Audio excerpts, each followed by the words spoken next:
배울 내용은 뭐의 확인에 대해서 성분 원소의 확인이라는 단원을 들어갈 거야. 자, 성분 원소의 확인이라는 단원에서 하는 거 그냥 되게 간단합니다. 자, 어떤 물질이 있어요. 그 물질 속에 어떤 성분 원소들이 들어있느냐, 이걸 한번 알아보고 싶은 거지. 내 손가락을 잘라가지고 이 손가락 속에 어떤 성분 원소가 있는지 확인해보고 싶은 거야. 요즘에는 기계가 좋으니까 집어넣으면 다 나오겠지. 그죠? 하지만 기계가 좋은 건 좋은 거고 우리는 실험실에서 어떻게 할 수 있는 방법들을 한번 생각해보자 라고 해서 나오는 게 이 단원에 대한 얘기가 되는 거고요. 크게 분류를 하면, 자, 첫 번째 등장을 하는 게 불꽃 반응과 스펙트럼을 두 개를 한번 묶어볼게요. 불꽃 반응과 스펙트럼. 자, 이거 중딩 때 배우죠? 중딩 때 다 배우지, 그치? 그래서 뭐 빨간색은 리튬이고 뭐는 무슨 색이고 뭐는 무슨 색이고 해서 쫙 다 외웠을 거야. 근데 곱비리 문제에서는 적어도 그 색깔을 단답형으로 물어보는 문제는 안 나옵니다. 그러니까 논리적으로 생각을 하는 문제가 나오는 거지, 그냥 얘는 무슨 색이네, 얘는 무슨 색이나 하고 정확하게 열심히 외울 필요는 없어. 그럼에도 불구하고 기본적인 새끼들은 좀 알고 있자. 자, 첫 번째 빨간색 빨리, 그 다음에 노나, 그 다음에 보가, 그 다음에 주황색 칼슘에다가, 자, 빨간색의 스트론튬. 근데 니네 책에 오타 나 있어요. 그래서 그 스트론튬을 고치세요. 맨 오른쪽에 있는 거. 오케이. 자, 어쨌든 니들이 필수적으로 외워야 되는 거 딱 요 정도 생각하고 계시면 됩니다. 요 정도 색깔은 기본적으로 뭐 하고 있자? 알아두고 있자. 됐어? 자, 그러면 이 불꽃 반응에서 첫 번째 특징 알아둡시다. 첫 번째 특징, 불꽃 반응의 특징. 아주 미량만 있어도 확인이 가능해요. 내가 땀을 한 방울 딱 흘렸어. 그럼 그 한 방울만으로도 찍어서 불꽃 반응을 했더니 노란색 불꽃이 나오는 거야. 그럼 내 땀 속엔 뭐가 들어있는 거니? 나트륨이 들어있다라고 얘기를 할 수가 있는 거겠지. 아주 적은 양만으로도 성분 원소를 확인할 수가 있는데, 문제는 뭐가 문제냐면 모든 아이들을 다 확인할 수가 없어. 금속 중에서도 아주 일부 금속 원소만 제대로 된 불꽃 반응을 해서 확인을 할 수가 있는 거야. 따라서 이걸 확인할 수 있는 애들이 많아 적어? 별로 없어요. 근데 그 심지어 이런 일부 금속들조차도 색깔이 좀 거시기 하지. 막말로 얘기해서 나트륨 노란색 실험하면 노란색이 나올 것 같냐? 주황색이 나올 것 같냐? 내 눈깔은 앞만 봐도 주황색이던데. 자, 색깔 구분 솔직히 잘 안 돼요. 그래서 조금 더 정확하게 하고 싶어서 쓰는 방법이 뭐야? 스펙트럼이죠. 스펙트럼을 쓰면 그 띠의 위치가 정확하게 딱딱딱딱 찍힐 거야. 그걸 보고 우리가 조금 더 정확하게 구분할 수가 있다. 스트론튬이 책에는 보통 그냥 빨간색이라고 안 나와 있고 진한 빨간색이라고 나와 있어. 말이 되니? 나랑 장난치자는 거지, 그치? 빨강이나 진한 빨강이나 도찐 개찐이잖아. 그래서 이것들을 커버하기 위해서 스펙트럼을 이용합니다. 띠의 위치를 가지고 정확하게 일치되면 어떤 원소다? 같은 원소다 생각을 해주시면 되는 거야. 자, 근데 어떤 식으로 문제가 나오느냐? 이런 식이야. LiCl과 NaCl의 불꽃 반응을 했더니 당연히 LiCl의 불꽃 반응은 무슨 색이 나올까? 빨간색. NaCl의 불꽃 반응은 무슨 색이 나올까? 노란색. 그럼 이들의 불꽃 반응 색깔이 서로 다르다라는 걸로부터 이 불꽃 반응의 주인공은 누구라는 거야? 리튬과 나트륨이라고 알 수가 있겠지. 같은 염소가 포함되어 있지만 다르다라는 건 염소 때문에 불꽃 반응의 색깔이 나온 거야? 아니면 금속 원소 때문에 색깔이 나온 거야? 금속 원소 때문에 색깔이 나왔다라고 얘기를 할 수가 있는 거고. 그 다음에 혹은 Na2CO3 탄산나트륨이라고 하는데, 만약에 탄산나트륨을 실험하면 무슨 색이 나오겠니? 노란색이 나오겠죠. 따라서 이렇게 두 개 비교하면 옆에 붙어있는 음이온들, 비금속 쪽은 색깔이 원소가 다르지만 같은 색깔이 나온다라는 걸로부터 누구 때문이다? 나트륨 때문이다라는 걸 대략 짐작할 수가 있을 것이다. 간단하게 이 정도로만 이해해 두시면 되겠습니다. 더 이상 알아둘 필요는 없어요. 됐지? 그래서 불꽃 반응은 그냥 간단하게 이 정도로 해석을 하시면 되고요. 자, 그리고 나서 두 번째, 요게 중요합니다. 두 번째 등장하는 게 뭐가 나옵니까? 연소 분석이라는 게 나오지, 그치? 자, 자, 요거는 지금 한번 배우고 끝나는 게 아니라 뒤에 가면 탄화수소 연소 분석해서 실험식 구하는 거 예전에 한 적이 있었지. 거기까지 연결되는 거니까 그냥 간단하게 지금은 그때처럼 거기 할 때처럼 복잡하게 계산을 얘기하는 게 아니라 그냥 단순하게 기다 아니다만 얘기하고 넘어갈 거야. 일단 여기서는. 자, 연소 분석이란 뭔지 알아보기 위해선 우선 뭐가 뭔지를 알아야 돼? 연소가 뭔지를 알아야 되겠지. 그래서 연소란 무엇이니? 라고 얘기를 했어요. 그러면 이렇게 답을 하시면 됩니다. 우선 뭐가 있어야 됩니까? 탈물질이 있어야 되겠지. 그럼 탈물질이 누구랑 반응해야 되는 거야? 산소하고 반응하는 거야. 그럼 산소하고 반응하면 모두 다 연소라고 말을 할 수가 있을까? 그건 또 아니야. 왜? 녹이 쓰는 거, 부식되는 거, 이것도 누구랑 반응하는 거니? 산소하고 반응하는 거잖아. 철이 산소와 반응해서 산화철 되는 거. 하지만 그걸 우리가 연소라고 얘기할 수 있어? 없어? 없죠. 연소라고 얘기를 하려면 산소하고 반응해서 뭐를 내야 돼? 열과 빛을 내야지 연소라고 얘기를 할 수가 있는 거야. 기본적으로. 물론 이게 시험에 나오진 않아. 열과 빛을 내는 걸 연소라고 하는데 그러면서 뭐가 나옵니까? 연소 생성물이라는 게 나와요. 타고 남은 뭔가 물질이 나온다고. 타면서. 그럼 중요한 게 이 연소 생성물이 중요한 건데 이 연소 생성물을 나는 조금 길게 써줄게요. 누가 연소 생성물로 나오냐면 탈물질의 성분 원소에 산화물이 뭘로 나오게 된다? 연소 생성물로 나오게 된다. 탈물질의 성분 원소에 산화물이 연소 생성물로 나오는 거야. 거의 대부분 그럼 연소 생성물이 뭐가 있니? 그러면 물하고 이산화탄소요 라고 대부분 얘기한다고. 근데 물과 이산화탄소라는 말은 엄밀히 얘기하면 틀린 말이야. 성분 원소에 누가 나온다? 산화물이 나온다. 왜 이런 얘기를 하냐면 첫 번째, 예를 들어서 탄소를 태웠다고 쳐볼게. 탄소를 태우면 니들도 잘 알고 있다시피 탄소의 산화물은 누가 될까? 준여봐. 누가 되겠니? 이산화탄소가 되겠지, 그치? 자, 녹화 중이야. 내가 이름 부르지 않게 조심해. 이름 부르면 다 나와. 그치, 건우야? 괜찮아. 대한민국에 건우는 되게 많아. 걱정 안 해도 돼. 학교마다 건우 하나씩은 다 있을걸? 그치?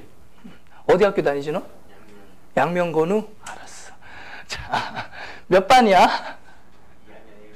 2학년 1반이야? 알았어. 2학년 1반 박건우. 자, 그래서 얘를 태우면 얘가 나오지. 그 다음에 두 번째, 누구를 태워봐? 수소를 태워봐. 자, 수소가 산소랑 반응하면 수소의 산화물이 누가 되겠어요? 물이 되겠죠? 그럼 만약에 황을 태웠다 쳐볼까? 황을 태우면 황의 산화물이 누가 나오겠어요? SO2가 나와요. 네, 이런 애들도 탑니다. 마그네슘. 자, 금속도 표면적을 넓게 강철솜처럼 빡보게 혹은 마그네슘 리본처럼 얇게 해가지고 태우는 거야. 그러면 얘도 반응하면서 연소 반응이 일어나고요. 이때 마그네슘의 산화물인 누가 만들어지게 돼 있어? 산화 마그네슘이 만들어지게 돼 있어. 그러면 물과 이산화탄소가 나온다는 말은 엄밀히 말하면 틀린 거지. 성분 원소가 뭐냐에 따라서 연소 생성물도 어때지는 거야? 달라지는 거야. 원래는. 근데 성분 원소의 산화물이 나와. 그럼 얘네들의 공통점. 누구를 태웠어요? 호돈수 물질을 태웠지. 그랬더니 연소 생성물이 몇 가지밖에 안 나와? 한 가지밖에 안 나오지. 왜? 성분 원소가 하나니까. 그럼 연소 생성물이 하나라는 얘기는 얘는 누구야? 원소라는 거야. 이해되죠? 자, 그러면 일반적으로 우리가 태우는 물질은 다 뭐야? 화합물이지. 그 중에서도 CH 화합물이 제일 많아. 그래서 물과 이산화탄소가 나온다고 얘기를 하는 거고, 니들도 잘 알고 있다시피 CH4 얘가 누구니? 메테인 가스. 메테인 가스를 태워요. 그러면 당연히 이 속에 누구 있어? 탄소 있으니까 누구 나오겠어요? 이산화탄소가 나올 거고, 수소가 있으니까 누가 나오겠니? 물이 나오겠죠. 됐니? 그럼 이걸 보면서 니들은 무슨 생각을 해야 되냐면, 아, 이산화탄소가 나왔으니 내가 태운 이 물질이 뭔진 모르겠지만, 몰랐다 치자잉? 몰랐지만 이 속에는 누가 들어있다? 탄소가 무조건 있을 거야 라는 생각을 하면 되는 거야. 내가 뭔가를 태웠더니 물이 나왔어. 물이 나왔다는 얘기는 내가 태운 물질 속에 누가 있구나? 수소가 있구나를 확신하시면 된다고요. 근데 한 가지 조심할 게 있어. 뭐냐면, 자, C2H5OH 얘가 누구니? 에탄올, 니들 좋아하는 거, 한 잔씩 꺾어서 치는 거, 술, 오케이? 알코올을 태워봤어. 그러면 당연히 뭐가 나오니? 탄소가 있으니까 이산화탄소가 나오겠지. 여기 누가 있어? 수소가 있지? 그럼 당연히 누가 나오겠어? 물이 나오겠지. 맞니? 그러면 결과를 분석해보면 누가 있어? 이산화탄소가 있네. 이산화탄소가 있는 걸로 봐서 내가 태운 물질 속엔 누가 있는 거야? 탄소가 있는 거야. 그 다음에 두 번째, 누가 있어? 물이 있어. 물이 있는 걸로부터 내가 태운 물질 속에 누가 있는 거야? 수소가 있는 거야. 근데 내가 태운 물질을 정확히 알아보니 누구도 포함되어 있니? 산소도 포함되어 있지? 그럼 산소 확인 가능, 불가능? 불가능. 그래서 이런 말을 조심해야 돼. 어떤 물질을 태웠어. 그랬더니 이산화탄소와 물이 나왔대. 그럼 그 물질 속에는 CH만 있을까? 아니면 CHO일 수도 있을까? CHO일 수도 있는 거야. 따라서 물과 이산화탄소가 나왔다는 그 사실 하나만으로는 그 아이가 CH 화합물인지 CHO 화합물인지 단정하시면 된다, 안 된다? 안 된다. 종이를 태웠더니 종이에서 이산화탄소가 나왔고 태울 때 물이 나왔대. 그럼 종이의 성분 원소는 뭐야? 그래서 CH이다 라고 하면 맞아, 틀려? 틀려. 하지만 탄소와 수소가 종이 속에 있다 하면 맞는 말이야, 틀린 말이야? 맞는 말이야. 약간의 어감 차이인데 답이 바뀐다. 무슨 의미인지는 아시겠죠? 자, 따라서 산소 확인이 안 된다라는 단점이 있지만 나중에 이걸 양적 관계로 계산해서 산소의 개수까지 구하는 거 열심히 하게 되겠죠. 우리가 계산하는 쪽은 아직 안 들어갔으니까 그때 가서 다시 한번 해보도록 합시다. 자, 그러면 다 좋다 이거야. 다 좋다 이거야. 그럼 이산화탄소는 어떻게 확인할래? 그럼 물은 어떻게 확인할래? 물이 나왔는지 알아야 될 거 아니야. 이산화탄소가 나왔는지 안 나왔는지 알아야 될 거 아니야. 그래서 물과 이산화탄소를 확인을 한번 해보자. 첫 번째, 자, 누구의 확인? 이산화탄소의 확인. 자, 우리 고필이니까 이젠 좀 알아둡시다. 너희들은 지금까지 이산화탄소를 확인할 때 누구로 확인한다? 석회수로 확인한다. 석회수가 어떻게 되면? 뿌옇게 흐려지면 그 새끼는 이산화탄소야. 이렇게만 얘기를 했잖아. 근데 조금 디테일하게 화학식까지 알아둡시다. 자, 석회수의 화학식이 뭐냐면 CaOH의 2입니다. 얘가 석회수야. 수산화 칼슘. 석회수인데요. 얘가 누구랑 반응해? 이산화탄소랑 반응해. 그래서 뭐가 만들어지냐면 CaCO3라는 하얀색 앙금이 만들어집니다. 물이 나오고요. 여기에서 무슨 앙금이 만들어진다고? CaCO3가 만들어진다고. 그래서 어떻게 되는 거야? 뿌옇게 흐려지는 거야. 흰색 앙금이 만들어지면서. 오케이? 반응식 하나 알아두시고요. 자, 그 다음에 두 번째, 누구를 확인하는 방법? 물을 확인하는 방법. 물을 확인하는 방법. 자, 물은 어떻게 확인하냐면, 자, 푸른색의 염화 코발트 종이. 종이가 무슨 색으로 변했다라고 한다면, 붉은색으로 변했다라고 한다면 그 안에 뭐가 있는 거야? 물이 있는 거야 라고 얘기를 해주시면 되겠습니다. 따라서 물과 이산화탄소의 확인은 요래 하시면 됩니다. 여기에 추가적으로 산소는 어떻게 확인하면 되니? 우리가 산소는 무슨 성이라고 하냐면 조연성 기체라고 얘기를 합니다. 꺼져가는 성냥불을 집어넣었을 때 다시 활활 타오른다. 그럼 그 안에 누가 있다고? 간접적으로 우리가 알 수 있어? 산소가 있다고 간접적으로 확인할 수가 있겠지? 혹은 누구의 확인? 수소의 확인. 자, 수소는 무슨 성 기체라고 얘기를 하냐면 가연성 기체라고 얘기를 합니다. 성냥불을 넣었더니 퍽!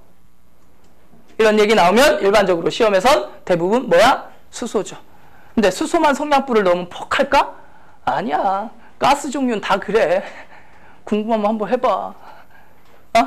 가연성의 특징인 거야. 성냥불을 넣었을 때 퍽 한다는 얘기는. 그래서 꼭 수소라고 얘기를 하는 건 중딩 때나 그런 식으로 얘기를 하죠. 고필이 시절엔 이런 말은 잘 나오진 않습니다.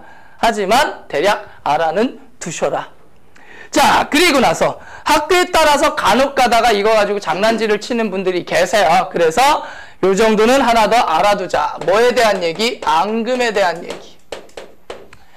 자, 앙금은 고등학교 교육과정에는 사실 없긴 합니다. 없긴 해요. 하지만 알아는 두자. 자, 이 앙금을 들어가기 전에 간단하게 얘기를 하면은, 자, NaCl을 비롯한 뭐 Na2CO3 혹은 NaNO3 뭐 계속 암모니아만 얘기하니? 뭐 KCl 뭐 이런 애들 다 금속과 비금속으로 돼 있으니까 무슨 결정이라고 얘기를 하니? 우리가 이온 결정이라고 얘기를 하지. 자, 나중에 배우긴 할 텐데 이런 애들은 이제 극성을 무조건 띌 수밖에 없어. 왜? 양이온, 음이온, 양이온, 음이온이니까. 물도 같은 극성이거든. 그래서 이온의 결정을 갖는 애들은, 이온 결정을 갖는 애들 기본적으로 물에 다 잘 녹습니다. 자, 소금물을 만들어요. 그러면 물이 어때? 투명하지. 대부분 이온 결정은 물에다 녹이면 투명한 색깔을 띠게 돼 있어. 거의 대부분이 투명합니다. 하지만 잘 녹아. 하지만 가끔 잘 안 녹는 애들이 있어. 그런 애들 우린 뭐라고 얘기를 해? 앙금이라고 얘기를 하죠. 그 앙금의 가장 대표적인 새끼 몇 마리만 기억하자. 첫 번째 CaCO3. 자, 얘는 무슨 색 앙금입니까? 흰색 앙금이죠. 두 번째 AgCl.